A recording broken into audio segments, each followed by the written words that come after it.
Welcome, members and friends, visitors and guests to Thomas Jefferson Unitarian Church. I'm Steve Kaler, a member of the Board of Trustees, and for those of you not familiar with us, we are a community of people seeking to grow spiritually. The bonds we form are based not so much on what we believe, but how we behave. By recognizing the worth and dignity of others, by showing tolerance of our differences, by respecting reason and science as they help us learn, grow, and accept change, and by seeking justice for every person, as well as the earth itself, we hope to make the world a better place. Please visit our TJUC Facebook page and our website, tjuc.org, and stay in the Zoom meeting after the service for coffee and conversation, but you'll have to make your own coffee. Here are some announcements. The Name Change Steering Committee invites you to stay after today's service, and during our 5-minute grab for your coffee break, we will be posting Rev. Kathy's piece on universalism. Then Reverend Kathy will be available for some questions and answers about adding universalist to the church name. After about 15 minutes, we will move to our breakout rooms for further discussion. We will also be focusing on preferences for our noun. Do we want to be a church, society, community, fellowship, congregation, or possibly none of the above?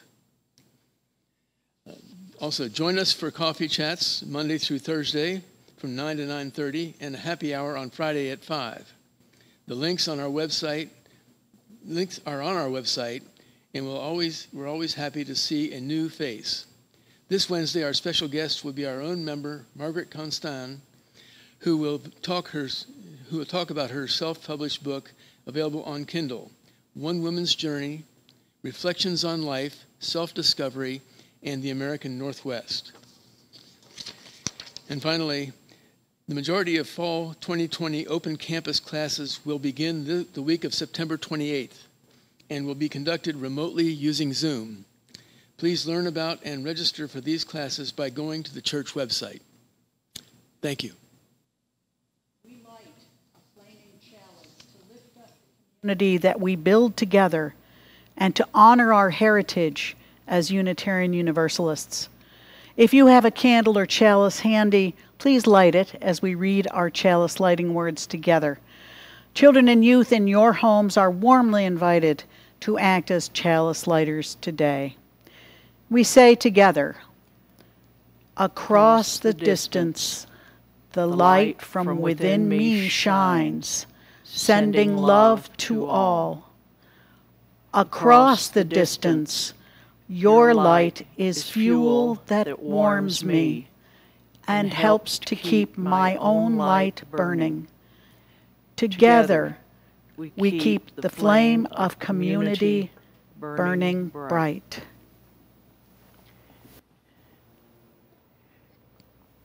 Come into this time of peace and let its quiet soothe your spirit. Come into this time of reflection and see if insights light your mind. Come into this time of possibility and let visions fire your heart.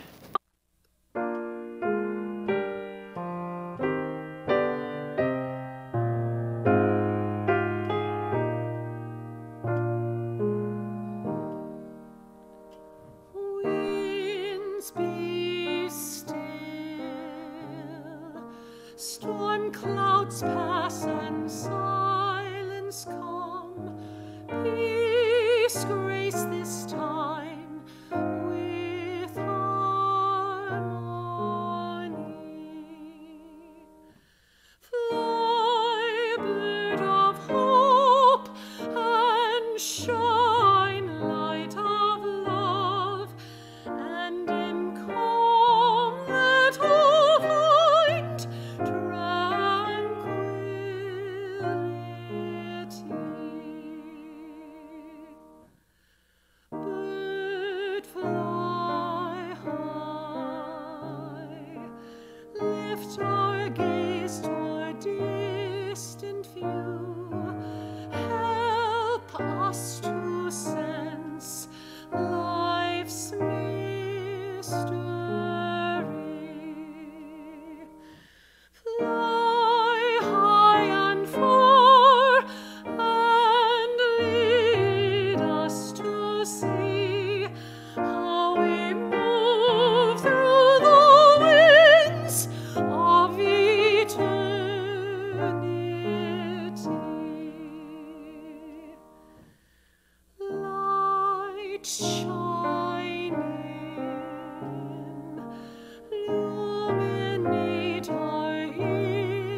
shine bright and true, so we may join our songs in new sounds that become full symphony.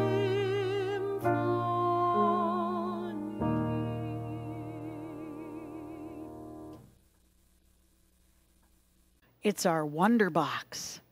And this is a place where I put things that I'm wondering about and that I'd like you to wonder about with me. Let's see what's in here today. It's a building block. It's not an authentic Lego building block, and that's okay. I'll bet many of you have built with blocks before. Blocks are an interesting way to explore how we build our church community together. Today, Jordan is going to build something, and we want to invite you to do that too with whatever materials you may have at hand. In just a bit, we're going to invite you to share what you've built. I wonder what she's up to.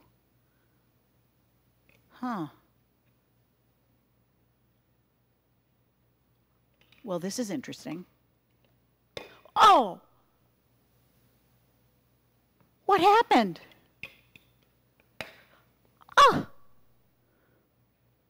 Maybe we need to take some blocks off and try again. And if we make some changes, we might find a new way forward.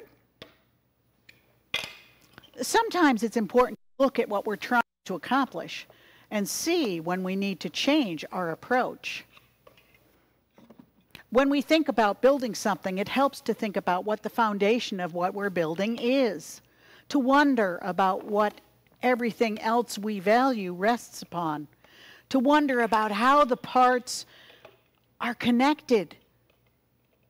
When you think you might have an idea of what Jordan is up to, about what she's building, enter your thought in the chat.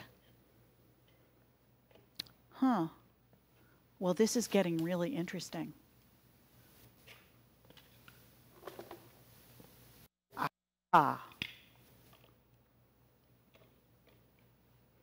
Anybody have any ideas yet?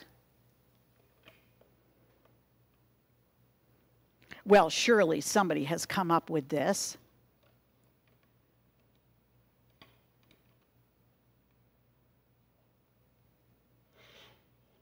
It's a bridge. That's it. A bridge is a great symbol for where we are as a church these days, as we look at where we've been, where we are, and where we are moving toward. The process of building our church community, fiddling with blocks, taking it apart, and putting it back together in new and different ways, might remind us of all the changes we're working with right now. Some of them chosen by us, and others imposed on us by the pandemic. It might remind us about the process of our name change, or maybe our search for a new settled minister. So the Resources Council, as was mentioned, it is a legal services provider. We do air, waste, water, mining, utility policy, energy policy issues across the Commonwealth. And we are we don't charge for our services, and we don't take government money or corporate money. So we are copy of our 35th had the privilege for utility scale solar that are building solar plants here states into the New England states who have working okay, well hopefully that's a little work on cases that no one else will take. We feel that we're serving a role of trying to extend justice out to a lot of people who otherwise wouldn't have an opportunity to find justice on environmental and energy and pollution issues. In Louisville, we've got a couple of initiatives that you'll be hearing about in the not too distant future. One of them is we're going to do a model ordinance on cumulative environmental impacts. We all intuitively know that although the rain falls on the just and unjust alike, pollution doesn't. and that there are those who are more vulnerable and who are disproportionately impacted by pollution. We are looking at giving wings to the idea of environmental justice by tying policy decisions to addressing historic pollution, historic discrimination, redlining, a number of other issues. So we are hopefully going to infuse in all of the decisions that are done by the community the concept of community and neighborhood-based justice. The second initiative is we will be taking on a number of the landlords in the community who have housing stock that hasn't been tested for and hasn't been abated for lead. Lead poisoning is one of the most preventable things that we can do to protect our children, and yet there is a gap. And it is almost a don't look and don't disclose policy when it comes to lead abatement and lead paint removal or encapsulation. So we're going to be working on that as well. And Louisville is going to kind of be the test tube, if you will, where we try out some of these model ordinances with the idea that they would then apply to rural and urban areas across the Commonwealth. So with that, I just want to thank you all. Thank TJ for being such a good ally over the years. Thanks so many of your members some of whom I saw this morning as we were zooming in and out. And I want to tell you how much we appreciate what you do as a community, who you are as a community. My own suggestion for new names was that you become the beloved community. John Lewis would be pleased because that was his phrase, but you are in many respects a beloved community. So thank you for letting me be part of this service this morning.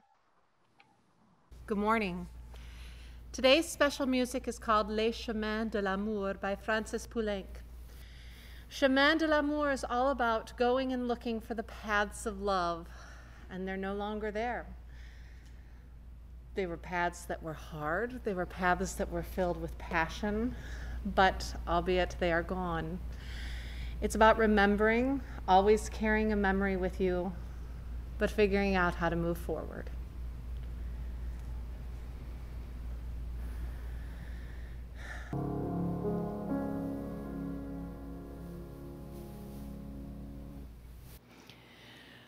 I begin with some words from one of the great spiritual teachers of our time, Bob Dylan. Crimson flames tied through my ears, rolling high in mighty traps, pounced with fire on flaming roads using ideas as my maps. We'll meet on edges soon, said I, proud neath heated brow. But I was so much older then.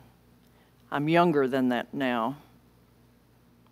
A self-ordained professor's tongue, too serious to fool, spouted out that liberty is just equality in school.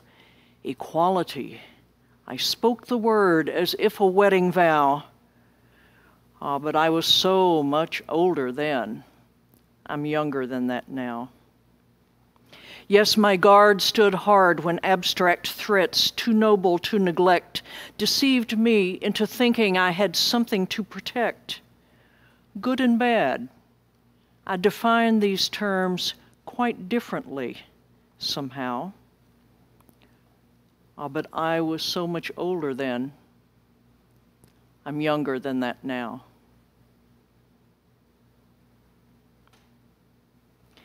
These lyrics from Dylan's song, My Back Pages, describe a growth process that runs contrary to our usual assumptions about growth.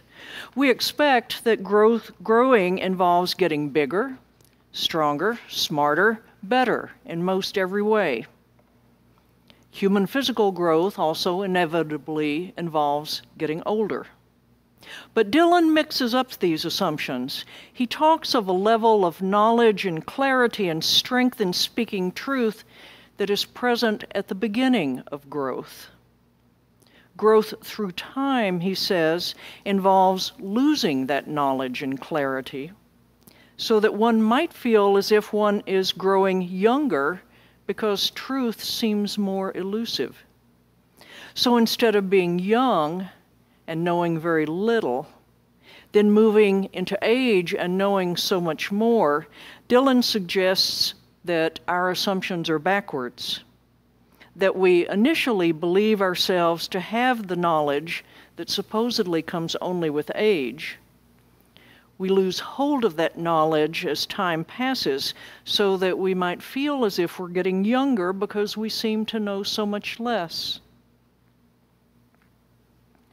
Dylan's description of the growth process matches my own experience in more ways than I care to remember. I can call up so many images of my youthful self. She was really smart, sure of what was true and right, clear about her calling, certain of what churches ought to be doing in order to be successful, convinced of what needed to happen in our culture in order to usher in greater justice and freedom. But over time, those certainties were shaken by experiences that taught me, again and again, how very much I did not know, probably would never know for sure. How much of who and what a person is remains forever a mystery, so that my confident hold on knowledge and truth became weaker. Now, I sometimes measure myself against my son, who is a young adult, and see that he knows so much, so he believes, and I know so little, so I can see. And I wonder sometimes, which of us is old and knowing a lot, and which of us is young and still trying to learn?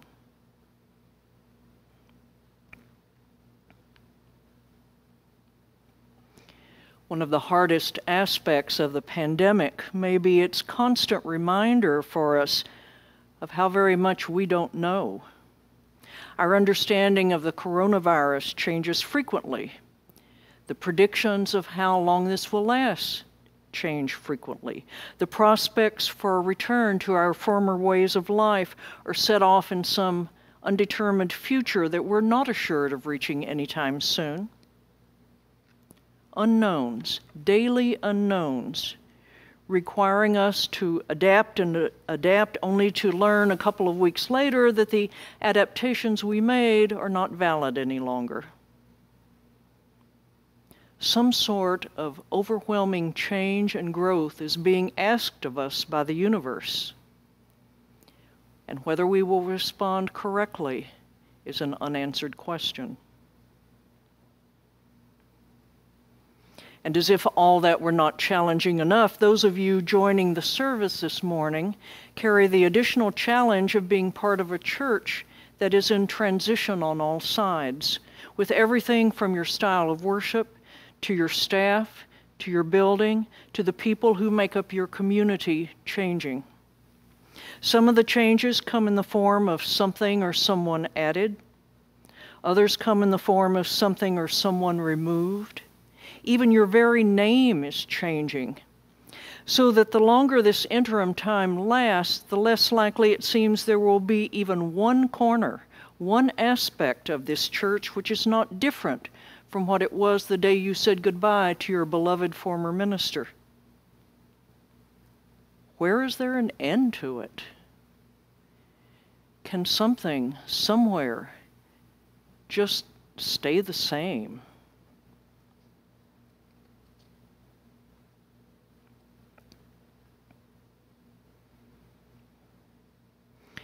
In terms of adapting to the pandemic, churches of all kinds are struggling. Many of these changes we've had to make were long overdue, but yet we were just not quite ready to do it. And now we have no choice. Because a church is inherently a conservative organization, in large part because people count on a church to be a place of constancy and familiarity, we're kind of dragging our feet still about making the changes we need to make. And yet we have no choice but to change, to adapt, or die.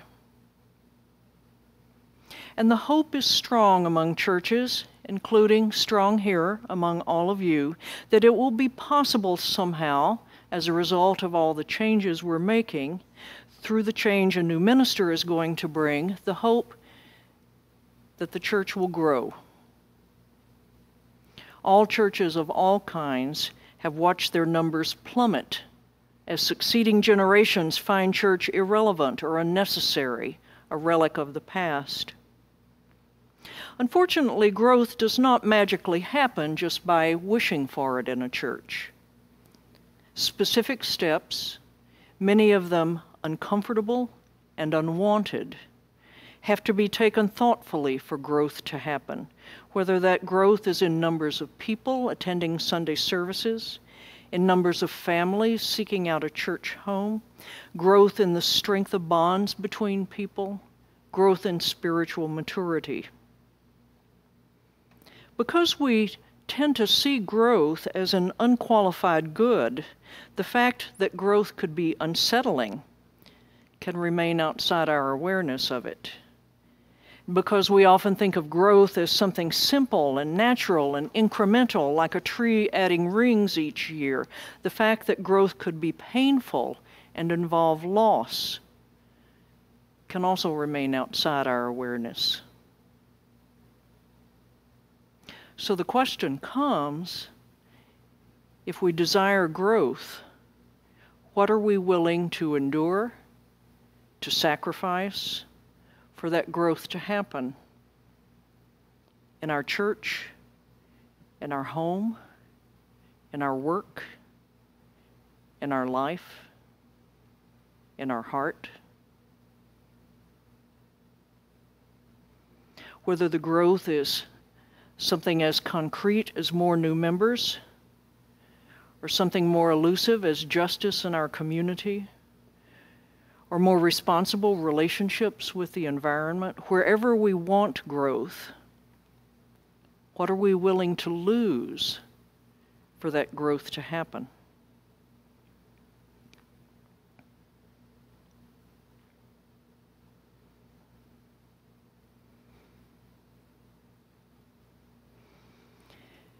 As we move into the autumn season, the time of harvest, nature invites us to see the results of spring and summer growth, the bounty that has come from planting and tending. This is growth understood as an addition to what remains, a kind of change that comes without anything being taken away. When life allows us to grow in this fashion, it's easy to commit ourselves to it, to see it as a fine adventure with results that we'll enjoy. But the spring and summer have also brought us images of community pain, of the suffering of people of color, of the struggles needed to end that suffering, of the losses required for a measure of justice to be served. That is an invitation to grow as well. But it is growth as a process that is excruciating and filled with hurt. Destruction is sometimes necessary for creation to happen. Sometimes something new cannot be built until something already in existence is torn down. And this is the sort of growth that we are likely to resist as much as possible, for who voluntarily signs up to suffer? Whether we judge it worth the pain involved will sometimes be a judgment that takes a very, very long time to reach, if we ever do. If destructive experiences are to be understood as bringing the potential for growth, that evaluation is only possible long after the fact, an evaluation that each of us alone, in the privacy of our hearts, can make. Destruction may be just destruction, or destruction may be the initial stage of new growth. We won't know which it is until we've lived through it. And in fact, it is only by living through it that destruction can become a force of creation.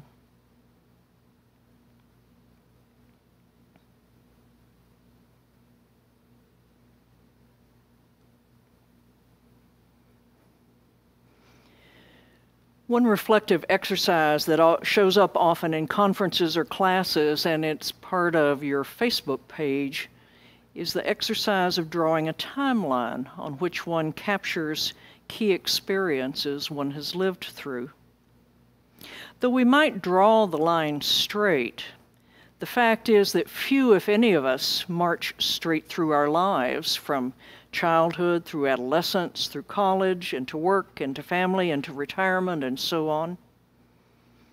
We're more likely to alternate between periods of marching ahead and doubling back, making detours, hitting dead ends, and having to start over. So that a true lifeline in a drawing is far from straight, but includes curves and wanders about. By the same token, our spiritual growth does not proceed smoothly and in a wonderfully straight line, but is also likely to wander about, sometimes with so much wandering that it seems no destination will ever be reached. When I draw my own lifeline, it tends to resemble a mountain road filled with switchbacks, a picture that troubled me until a friend suggested that you need switchbacks if you're going to climb a height. The switchbacks represent my own propensity for moving from one extreme to another in my life choices, or they represent experiences that seem to have great highs and terrible lows, but not much middle ground, not much ordinary time in between them. For instance, one life switchback first came as a time living as a wife and mother in a lovely neighborhood, in a home complete with the requisite white picket fence, and included all the experiences that go along with such a picture of contented family life. Then a drastic turn, and the switchback took me to a ratty apartment cooking on a hot plate, fighting for custody of my son, teetering on the verge of bankruptcy. That was a tough switchback. Another series of switchbacks trace my ministerial career from being a star seminary student with a promising future to surrendering my credentials because I was bitterly convinced I was not suited for ministry, and then switch back again to enjoying success in a congregation where our partnership clicked perfectly. Another switchback in my spiritual journey takes me from being a Southern Baptist in the Bible Belt to being a Unitarian Universalist. That was a particularly steep switchback. Sometimes movement seemed to happen with very little effort on my part. Other times, overwhelming effort was required. Sometimes I could see all sorts of meaning in what I did and who I was, and other times I felt myself to be in a spiritual desert, surrounded by rocks and sand and an empty sky. Different ways of growing, but it was always growth, bringing the paradox of deeper understanding along with the lesser clarity that Dylan sang about. Less clear because of discovering more layers of mystery.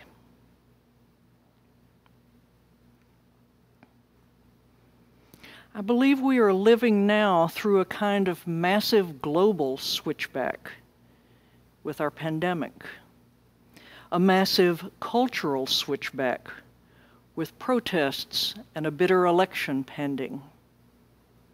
And within this church, a congregational switchback with a ministerial transition. There are many times in the course of a single day that I feel I understand less of what we should do next with any of that. Perhaps you struggle with that same feeling. Or maybe you have the comfort of being in that younger stage of life where the way forward is so very clear, in which case do enjoy that. It doesn't last. I believe Dylan was right in seeing that with each passing year, things are less clear.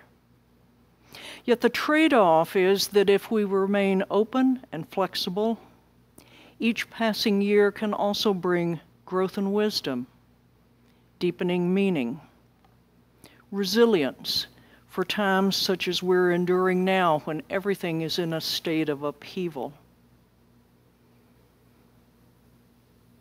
And while we now wait and search for wisdom, while we feel our stores of resilience exhausted without any replenishment appearing on the horizon, we can always be reassured by the abiding truth that we're not traveling these switchbacks alone. We're always all in this together.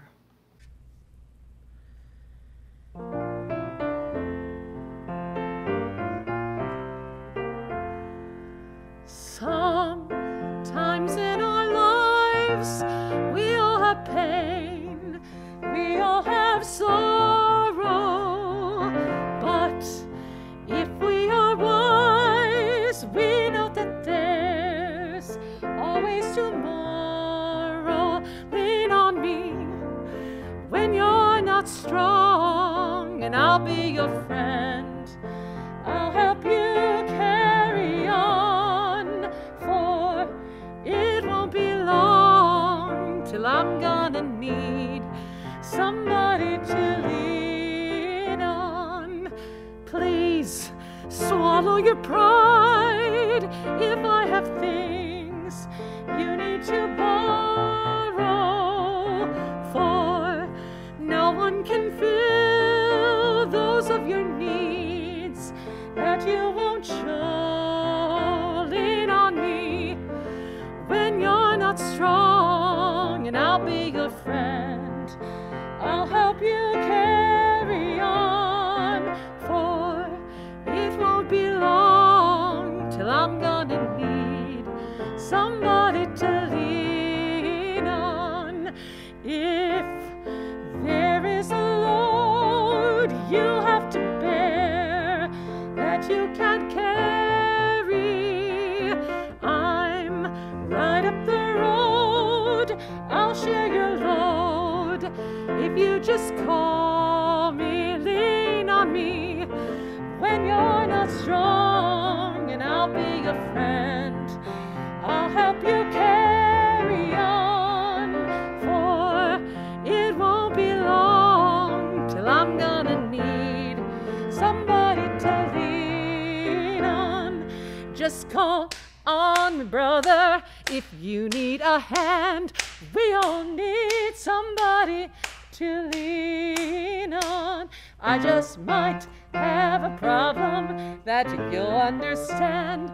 We all need somebody to lean on. We extinguish our chalice flame, but never the fire of commitment and community. Our closing words are a Celtic blessing. Deep peace of the running wave to you. Deep peace of the flowing air to you. Deep peace of the quiet earth to you. Deep peace of the shining stars to you. Deep peace, infinite peace to you.